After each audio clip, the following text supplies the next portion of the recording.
Can you talk to me about this This faux firm? Because nothing, yeah. It's just warm, and Florida girl, anything under 70 degrees is for the weather. Gotcha. And just for the record, what is the weather inside the studio right now?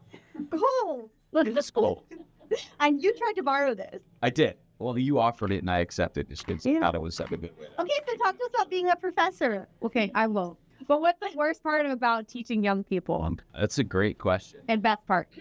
So I think I'll answer the question by telling like a story, linear narrative, right? So I thought it would be better to teach older students because I'd be able to relate to them more. And I thought that they would be more ready to take the next step in their life and be more interested in the real world experience and the connections that I had to offer them, which to some degree was true for some of the students. However, I found that when you're 21, 22, you're at a point where you think you know significantly more than you actually do, right? But you really know nothing, like so little, but you know more than you did when you were 18 and more than you did when you were 15, right? So it's harder to reach them because a lot of them have their minds made up already. The younger students are pretty self-aware. They don't know anything at all, and they're more open to alternative perspective. So I think that I answered the worst or the most difficult part. I think the best part about teaching students is that the ones that you do reach kind of just like give you their minds. And they're like, oh, this is different than anything I've ever experienced before. Please show me the way. And I've had students reach out to me, just want to work for me for free or get involved with whatever I'm doing. And then it's a lot of pressure because like, oh my God, people like expect something. They listen to you. Yeah. Like they believe I'm better than I believe I am myself. Right. Or maybe they see something in you that like you don't see in yourself. It's also like pretty nice. So it's a very rewarding experience. What about you? Yeah, so similar to piggyback off what you said, my students that I teach are law students. So they think they know everything. And some of them, if they delayed going to law school, they may be my age or older than me. Sure. And so then they definitely think they know everything because they have a little bit of work experience. And so for me, that is really challenging. But I think the most rewarding part is to mentor them and to kind of fix the issues that I see with the legal profession, which is that seriousness, which you have to be serious, but also you need to have a personality. So I think I bring the fun aspect to the legal profession, but also, you get so much more by being collegial than you do being adversarial. So in the legal profession, I only practice a super niche area of law. I farm everything else out. If you sucked in law school, I'm not going to send you business, And I think people forget that it's a marathon, not a sprint. And so these 3 years of law school, it goes so much further than that.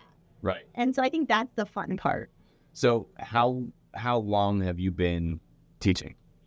I taught my first class last summer. Okay. So in that short period of time after, and what year do you teach? Do you teach 1L, 2L, 3L? Second years and third years. Second and third years. So have you had the opportunity to see what these students do in the next phase of their career, or I guess the initial stage of their career? No, not yet. So I have one that I mentored, but I was never her professor. She was my intern, and she's gone on to do some cool things, and I'm always there to support her. But it's exciting. I think that's one of the rewarding parts too, is to see what they do. But also, I try to leave the door open so that they can always contact me and reach out to me if they ever have any questions. So I don't know about you, but I was the first generation in my family to go to law school, like beginning. Wow. I'm first generation to be born in America. Wow. Too, like we're straight Cuban, not Cuban, but milk Cuban. And so You're so good at being American. I mistook you for 100% white when we walked in this my room. mom came when she was 9 months, and my dad came when he was 6 years old. So we're pretty white Cuban. But it's really interesting. So I try to be the person that I never had. I mean, I had to, in old times, encyclopedia, Yeah, like Encyclopedia Britannica is like the physical book that you really wanted. Yeah. Go to the library. We had to go to the library. So, yeah, and you did like the Dewey Decimal System and all that. Also like candidly, we're down. Not that one. I'm not gonna ask I you. went to law school and math school. I did my Jesus year. Dewey Decimal is literally taught in like the 4th grade, I think. So it's not. I guess I'm not smart enough to know 5th grade. It's really in history books now. But that was a good joke. So I think what's interesting is for me, I've got like 2 teachers from high school and 1 professor from college that I still keep in contact with, and I recognize how valuable those experiences are for me. So when I'm with the students, I'm like, all right, how can I make this experience something that they'll remember? Because like they're generally not paying attention for most of their classes. I feel like our memories are better, or like our brains are more malleable at that stage. So there's always an opportunity to make an impact that the kids will remember as they get older. So I approach it that way. And to your point, which I really like, is like it's a marathon, not a sprint. So we know when we're having these interactions with kids and the way that we're interacting with them, the way that we're responding, that it's not about that interaction. It's about how they remember the series of events they have with us and what that impact's going to be. Did you have any specific students that you're like, oh, I want to mentor you, or I want to see what the next phase of your life is going to be?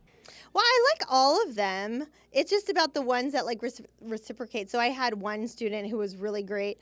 So she was like, I'm a Christian. She was like in faith and was dating an athlete. My boyfriend's an MMA fighter. Oh, wow. And so she kind of reached out to me, and it was really nice. She's like, I've never seen another lawyer that like looks like you and talk like, I want to be like you. And I was like, I don't know if I would recommend that, but I was like, that's really nice. You know, because other than watching the movie Legally Blonde, Sure. you know, I think that movie's legitimately like 20 years old that's now, literally right? why I am Yeah. on this path. That's why I became a lawyer. Is it really? 100%. Oh, that's so It was cool. like, what are you good at? Reading and writing. What's my favorite color? Pink. What's my favorite movie? Legally Blonde. I think I'll go to law school. That's incredible, right? Yeah. Wow. So it's weird. So I have a few friends that are attorneys that they don't look like you. You're very unique and wonderful looking, but they look like they would be your friends, right? Like they have great fashion sense and they have a ton of personality. I feel like the legal profession is kind of heading that way. Yeah. And we were talking about it earlier downstairs. Like you also need to have a social media following to be relevant in your industry. And that's where a lot of people find you. So talk to me about developing your own following on social media and how that's kind of defined your career. Yeah, so me and my 5 followers. I follow you also. I Yeah. just started doing that. So Yay! Thank you. I'll follow you back. But for me, I this is what I'm pushing to the students: is the days of you become a lawyer and you're going to be rich because they'll bring you business are old. Like they're over. You now are expected to bring in your own business. Just straight being a first year, out of law school, and so this is what I push is. I encourage the students to go outside of their comfort zone because this is what you have to do. And it's not just networking for no purpose because they say, oh, you have to network. It's networking and building relationships because you're going to have to leverage those in the future. Yeah. And so everyone in their own way, unless you're in some super niche random industry and then you're exempt from this, but you have to be an influencer in your own way.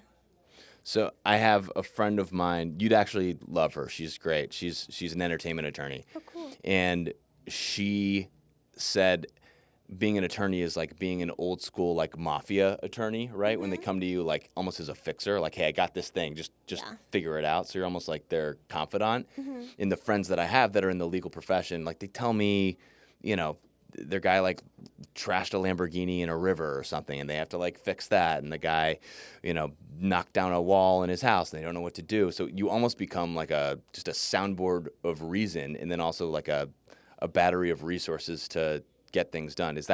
That's the kind of relationship you look to have? Yeah, so I don't litigate at all. So, like, if people really get in trouble, you don't call me. Like, Sure. I can't help you.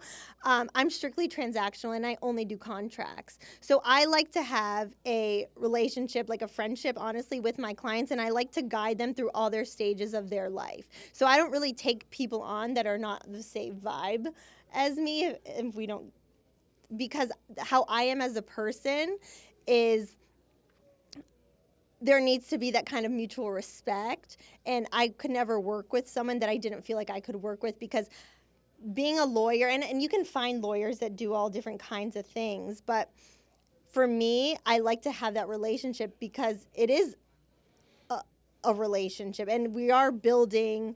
I'm rambling. No, you're good. So all right, so on that point, so transactions, like even what I do, right? A lot of it is transactional, right? I find a resource, right? Yeah. Make a recommendation, sign a contract, things get done, okay? So you don't necessarily need that rapport with somebody. It's a bonus, and people generally like to do business with people that they like to do business or would like to hang out with for the most part. Yeah. Right? How do you teach that? That's hard because a lot of the people in my profession are not people. They've learned to just look at a contract and they're just very analytical. And so you have to kind of find pick them out, honestly, that are more social. And I mean, you went to UM. I went to Florida State. I think those are pretty social schools. I think that I had more fun in law school than I did in undergrad, and I had a lot of fun in undergrad. But that was because of the collegial atmosphere. You know, we had law school socials every Thursday. So I have this whole theory on higher education, right? That probably like the legal and medical and like if you want to become an accountant or you want to study for your Series 7 and like the specialties are going to get consolidated. And that's really what's going to live in a university setting. And then a lot of these ancillary disciplines like marketing, advertising, arts, also like physics and sciences would probably get consolidated under there too because there's just a core curriculum. Everything else is going to live somewhere else in a different ecosystem because you can probably find beneficial curriculum online, right, or on YouTube or something like that, or some sort of nucleus-based coursework, right? No pun intended, but coming soon. So, so I'm serious. So, the benefit that I found in college, right? And I didn't have that much. I played sports in college, and I was with a bunch of nerds who like made me grow up in grad school, which was very beneficial. But the social environment and those relationships that I made really, especially because I decided to stay here, were the foundation of my professional life, right? And even if you don't know it at the time, like you said, it's a marathon, it's not a sprint, right? A lot of those relationships have resurfaced later on. Like I haven't talked to certain people in 15 years, and all of a sudden I'm doing business with them, and I know their dad, and all of a sudden, you know, we're breaking bread together. So how do you create an environment in a classroom that's conducive to collaboration in an industry that's so antisocial? Yeah. Right? How do you do that? Yeah, so the class that I teach is contract drafting. Okay. And so That sounds so boring. no, it's actually really interesting. Okay. So, but when I took the class and Literally sounds like the worst and now class I'm ever. co-teaching it with the professor who taught me, and he's Oh, cool. pretty old-fashioned, we'll call it that, but he's wonderful, and he's been my mentor, and he told me that if I want to teach the class going forward, it's mine to teach. He doesn't want to teach it anymore. So he's kind of given it to me. But when I took the class, we had to negotiate the purchase and sale of a car. Okay. Who even does that? I mean, that's just so. Good point. But then when it was my turn to teach the Meanwhile, class, I'm like- I did a brand deal. So I had the students get together and they had to do a negotiation of a brand deal. And one student was the brand and the other student was the influencer content creator. And I made it a dog. And it was my dog. And then That's there was smart. a product. And it was like FaceTime for dogs. And so the students, then it became interesting. So I think that's what you have to do is the legal profession, I think, is pretty behind. Law is doing a great job. I'll give them that credit. I love going to all their events. And I go to law school and have nothing to do with the law school. So No, I but can they're take wonderful. No credit. Sorry. Yeah, no, but- they're doing a really great job all Okay. around of being super forward. And I think Florida State is doing a decent job, too, of trying to catch up. But it's just really important to keep it interesting and to keep it fresh. And when I was interviewing law students for internship, you pay them, so they're not really interns. Yeah. They're called Law students interns. make like a ton of money in internships, right? Yes. Yeah. But when I was in, looking around, I was asking the law students, like, oh, how does your law school feel about AI? The majority of law students, not including UM, their law schools are discouraging the use of AI, and they're kind of like burying their head in the sand and acting like it doesn't exist. UM's teaching AI right now. Yeah. I have a friend of mine who actually teaches AI in the business school. Yeah. And the law school is teaching AI in the law school. Yeah, and Florida State has this law center of technology and the law, so they're super into AI too. And so I felt so bad for these law students. Like, honestly, all these people that are supposed to be in charge and be guiding you are telling you that the biggest thing to kind of disrupt your industry doesn't exist and to ignore it. Yeah, which, by the way, I use AI instead of a lawyer. I use it for Yeah. everything. I would use it instead of myself. I use it instead of a therapist. Yeah. Yeah. You know, and so to me, it's super sad. And so You made one funny joke, and Anthony was like, "All right, wrap it up." I know. You're good. I know, Mac, do you want to come sit? No, I can like stand. Do you guys want to? I know, come on, just do it. You'll be so good. Mac, come on. You can do some with Mac. She's wonderful. This is. Yeah. She's gonna rip. She's gonna crush my insecurities. No, you're doing so good. I have like. She's gonna be like, "How do you feel about that gap in your teeth?" Myself or no? I probably look. Trust Erica can tell you how you. It's my lashes. I don't have lashes. All right, this is gonna be a really. I paid a lot of money. I did. I want to talk about nothing that you guys have talked about. Do I look not gay? It's gonna be a very different conversation. Went from talking about higher education to like I don't God want to talk knows, about God that. knows what. Can we talk about? So you're a comedian, Yes, a stand-up comedian. and how did you get into that? I had a brain injury and I like wanted to kill myself, and then I was like, you know what? I'll just try stand-up instead. Did you want to kill yourself, and then that's how you got a brain injury? It was like I Or- wanted to kill myself, and I was like, well, why not try stand-up? Gotcha. It's like similar feelings, you know? So the brain injury was not a result of you attempting to kill yourself. No. Okay. No, like true story. I had the brain injury and I was like super depressed. And so I would go on the internet and just like make myself laugh and post it because I just didn't give a fuck.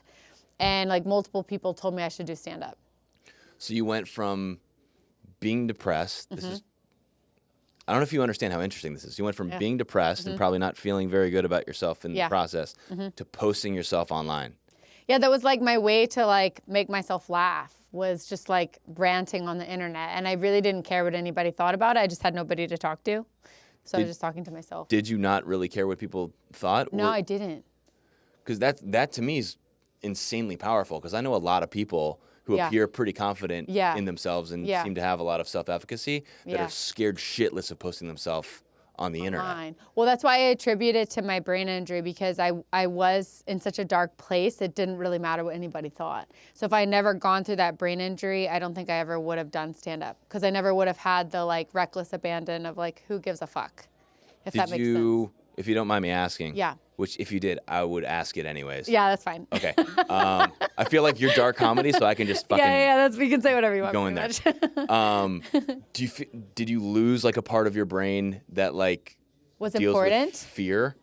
It was definitely the logic side of my brain, actually. So I don't like. But seriously, not comedy aside, you No. feel like you lost a portion of your brain or like the ability to. To be logical. Okay. That's a pretty standard thing when you have a TBI. It's harder for you. Your brain is processing Traumatic slower. brain injury is TBI. Yeah, TBI. So your brain is processing slower. So you're a lot more emotional, and it's a lot harder for you to be logical.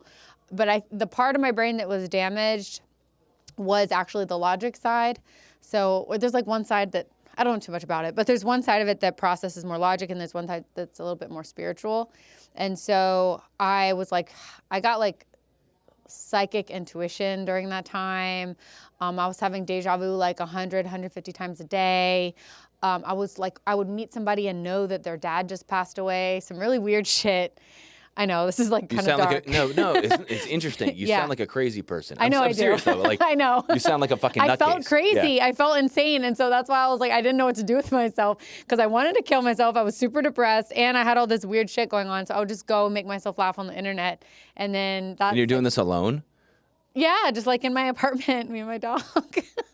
I mean, that sounds really you depressing. didn't get more depressed doing that? No, it was like, like I had already been depressed. This is going to get real dark. I had already been really depressed like early on in my life. And at that point I decided I'm not going to ever kill myself. So at this point it was like, well, I'm just not going to kill myself. I'm just going to figure something else out. So I just, So like death is off the table. So like No, I'm not going to do that. I've already made up my mind. That's so Knock interesting. on wood, ever feel that Yeah, way knock on again. wood. I Yeah. feel great now, but yeah. Yeah, well, let's see how the rest of this goes. You might want to kill You're yourself. kind of taking me back there. I'm getting some PTSD. No, but in all seriousness, we were talking about, Yeah. that enabled you to take on comedy. And Yeah. then also, did you feel like by putting yourself on the internet, you did not fear at all? Because a lot of people say, I don't give a fuck what other people think. And meanwhile, they like scroll through the comments and are like, oh my God, and care so much, right? What was it like to get initial feedback online and internalize that? So at the time, it was like it was just insult to injury if I did get a negative comment. I think now that I'm actually doing better, there was like a year or two where the comments really bothered me. I would say like a year or two ago when I started to take it more seriously. When I was just doing it for the fuck of it, I didn't care. But when I was posting stuff for laughs and I would get negative comments, I think that's when it actually like hurt more. Whereas now I actually appreciate the negative comments because they tell me more about what I could do better. Sure. Well, unless they're just like, she's fat, ugly, and old. Right, which like you've got a few years until that's. Yeah, I mean, I've done enough plastic surgery that I'm definitely not ugly, okay? So stand-up is like a ballsy thing, right? Yeah. Like you have to have a bunch of courage and like genuinely not care. Yeah. To some extent to continually put yourself Up there. right? And just walk me through, how many times have you been on stage? Oh, God, too many. A lot. A lot. Yeah. When I first started, I was like really bad. But that's why I feel like. Did you know you were bad? 'Cause I knew people I was bad. Were booing and you're like, all right, Nobody was laughing, but I didn't Yeah. care because again, I was so depressed, it didn't matter. It was like, well, I just feel like this is what I'm supposed to do. So you were going on stage while you were depressed. Oh, for sure. How do you even, I'm depressed. but how do you even do something like that? Well, I don't know if you know who Chris D'Elia is, but he Yeah. has this special called No Pain. Yeah. So most comedians. I think he's a genius. By He's the really way. funny, yeah. Yeah. He really likes girls too, women. He also likes Like underage younger girls and yeah. stuff. Yeah. He likes me as well, but that's a different story. So anyway, so he has this special called No Pain, but it's because most comedians have a similar start to mine. Either it's like through addiction or like abuse, or Roseanne Barr also had a brain injury, which got her into comedy. So a lot of comedians, because you really have to stop caring what people think in order to do it. Otherwise, it's just not possible. How many comedians do you know that like have their personal shit together? 4 Yeah, out of 4 a lot. out of like 250. I mean, it's got to be a grind too to like come up with the content. Because like if I come up with a funny joke, like it's spontaneous, right? Not Right. do it in conversation. Right. But, like to sit there and think of shit. Yeah. And I'm also not that funny, right? Like I'm just like Pretty funnier than funny. the other people who aren't that funny. Yeah, yeah, that are yeah. around No, me. you're Like pretty funny. I set the bar pretty low, but Yeah. to sit there and think of shit that's funny and try and guess how other people are going to respond to it. Yeah. It's got to be tough because you have your own sense of humor and you don't know how other people Are going to perceive it. Sometimes gonna they don't perceive like it. Sometimes you just get a crowd that doesn't like you, but that's your job as a comedian to win them over. I think I've actually tried to explain this to my boyfriend because I can be kind of crude and he's like old school, like Cuban, very, like Okay. wants a lady.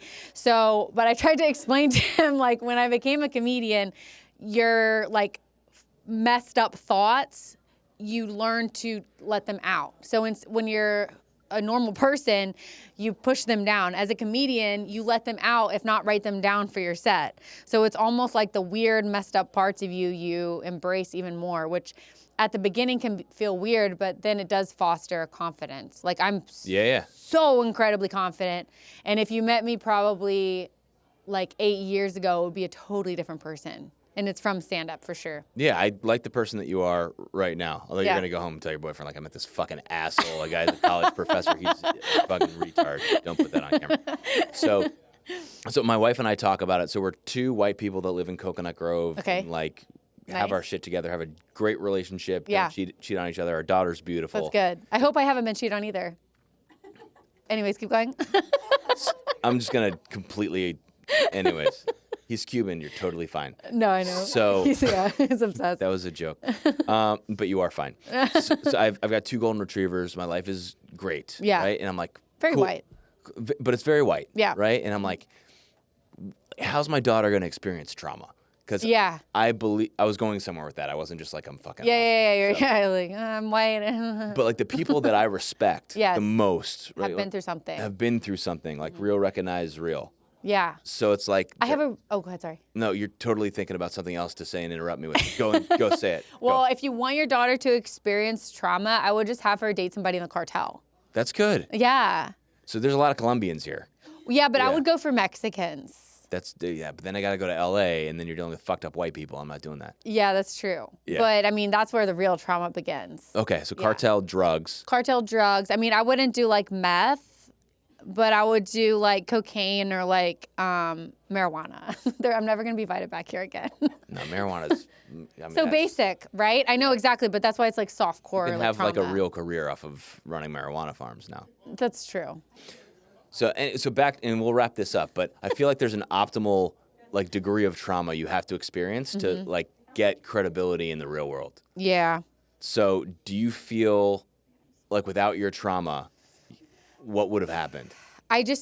If I hadn't have had, You'd be like an accountant? no, I would have been a stay-at-home mom in my hometown, and I know exactly who I would have married, everything. But God had different plans. God was like, you're going to go through it.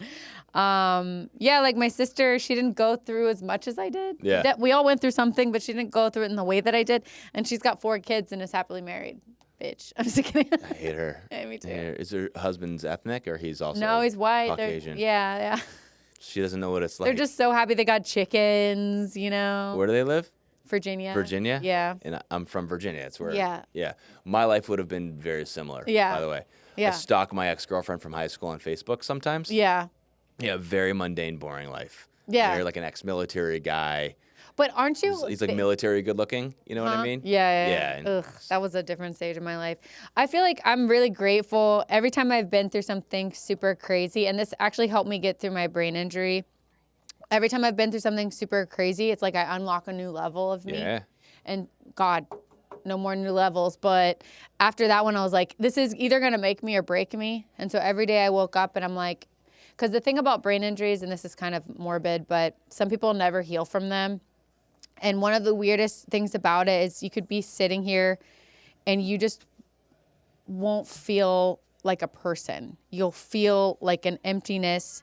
Your brain has like a nothingness to it because it's damaged. Yeah. And it's really scary sometimes to forget what you just said, or to forget what happened yesterday, or to forget that you've already met somebody, or to think that you've met somebody and haven't met them before. And so it was a really dark time. But while I was going through it, I knew that every time I had been in a hard time before that I'd come out to be something super spectacular. And that happened again. Well, I think you're super spectacular. Thank you. All right. I think we're good on time. That was great. Oh my God. That was awesome.